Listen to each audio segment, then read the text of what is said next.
Hello viewers, I am Amit Pandit. Welcome again to my channel ABC. It means Amit's Biology Classes.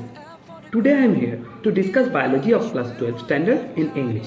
Chapter 1, Reproduction in Organisms. The part we last discussed was 1.1 and today it will be from 1.2 of the same. We must stay safe at home and work from home due to COVID-19 situation, following all the government guidelines now. Also, study all the subjects carefully and prepare for our board exams. Now, we may start from sexual reproduction. The reproduction of new living organism by combining genetic material or information from two individuals of different type of sex like male and female.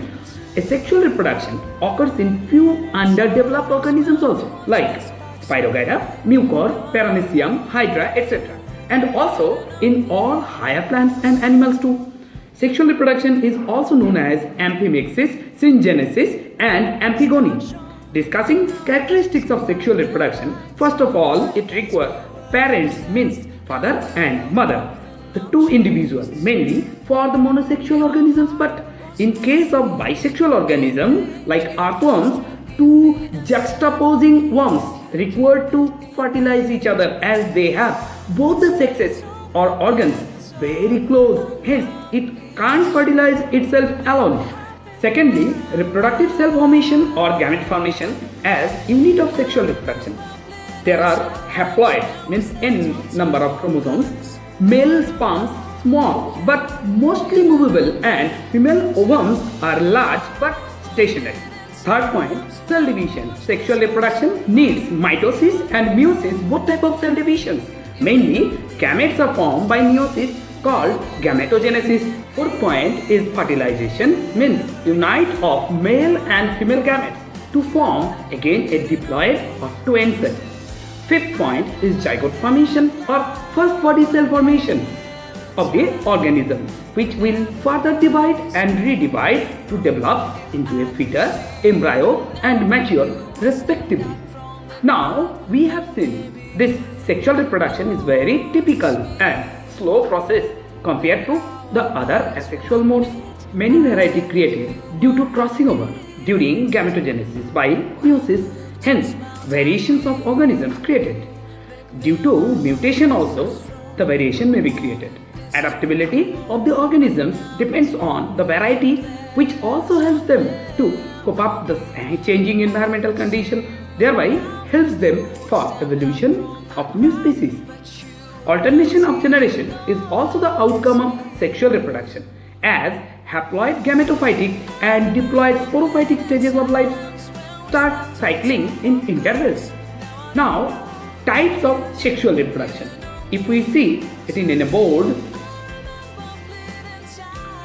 we can see Isogamy and Conjugation, where according to size, shape and character of gametes, Isogamy are Isogamy, Anisogamy and Oogamy. But according to origin of the gametes, Endogamy and Exogamy found only. So Isogamy means the shape and size of different gametes are same, so that they are not identifiable externally, as in case of Spirogyra, Mucor, Ulothrix, Monocystis, etc. Anisogamy or heterogamy means different. That means easily identifiable due to their shape, size and movability, as in case of fungi, allomyces and algae, Chlamydomonas, etc. Oogamy is a special type of anisogamy, but out of two gametes, one must be small and movable and other must be larger but stationary or fixed in a particular place. In case of Oodogonium, Volvox and all other higher plants and animals including humans. Endo, here inside, means endogamy, found mostly in self-fertilizing organisms as in bisexual flower like pea, datura, etc. and tapeworm like animals. Exo means outside, so exogamy is also found in cross-fertilizing organisms mainly in papaya plant and animals like amphibia, reptilia, aves means all bird and mammalia. means all higher monosexual follows the pattern. Conjugation is caused by conjugants like Paramecium and Spirogyra as per syllabus, and we must read them. Spirogyra and algae follows lateral conjugation in single filament, as we can see here in diagram. In single filament in between two neighboring cells, and scalariform conjugation in between two cells of different filament with finally look like a ladder during a transfer of their male nuclear material to the female for production of zygospore, which will germinate into a new Spirogyra filament later. You can see in this diagram. So now the phases of sexual reproduction which we will discuss. It includes Gametogenesis, means formation of gamete, mainly male and female. Transfer of gamete, that means produced gamete to be transferred from one organism to another respectively. And thereafter, unite of male and female gamete is also called fertilization.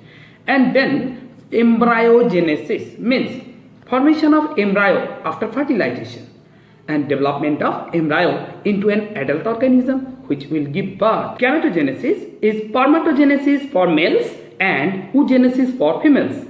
Then transfer of gametes, it depends on the act of reproduction in different organisms differently with a medium like air, water they require.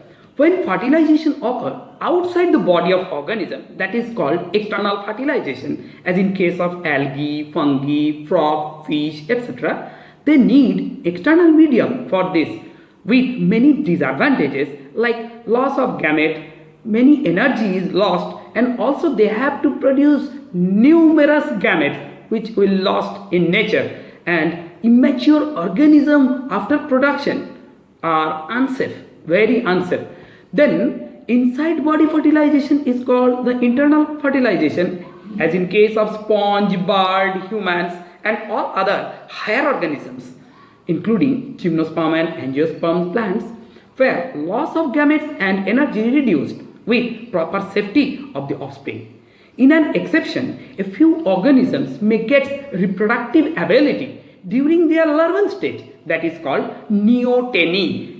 And if they start producing in larval stage, that means after getting the maturity, if they start producing, then that is called Paedogenesis. That is called Paedogenesis, as we can see in Axolotl larva of Salamander. Embryogenesis is development of organism from the first formed diploid body cell or twin or zygote to the embryo slowly due to repeated mainly mitotic cell division.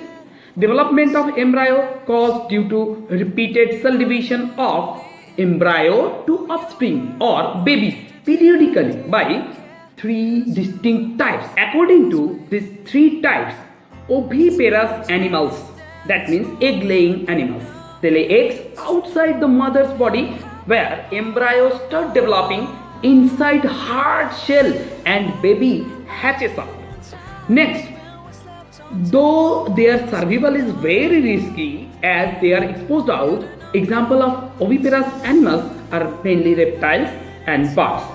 Viviparous animals mainly give birth to young ones when their embryo matures and receives nutrition, being inside the mother's body through placenta, hence protected from the predators at least before delivery. Hence their survival chance is maximum, like in mammals, except Platypus and Pangolin, as they can hatch egg but their baby feed by breast milk. Hence only for this reason they are called mammals.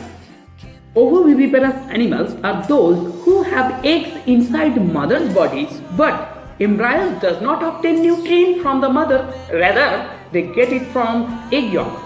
Only the embryos get protection from the predators by mother before delivering the child, like mammals.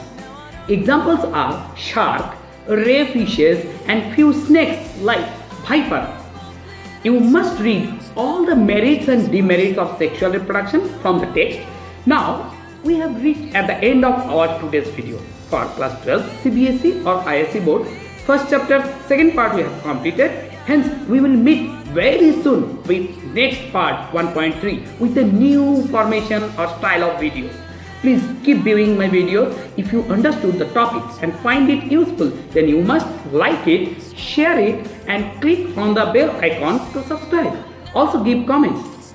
Stay at home and be safe during increasing lockdown for novel coronavirus attack, and learn every moment. See you again soon. Goodbye and thank you.